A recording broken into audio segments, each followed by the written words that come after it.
cha kushangaza kabisa ni kwamba askari walikuwa wanahusika katika kurusha mawe.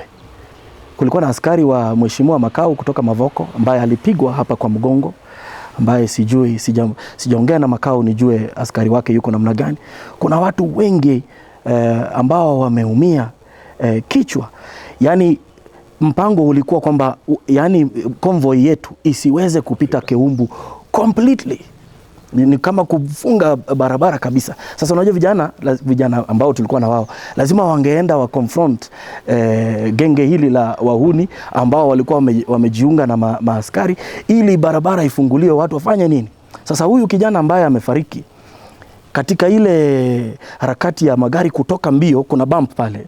Ile bump sasa I think ndo kwa sababu unajua wanakuanga wameninginia kwa hiyo gari. Hiyo sasa I think kwa sababu ya gari kudunda namna hiyo, yule kijana alianguka pale chini.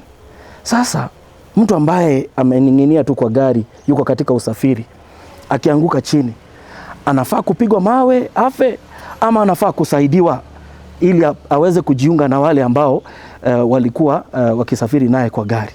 So jambo hili ni jambo la kushangaza sana.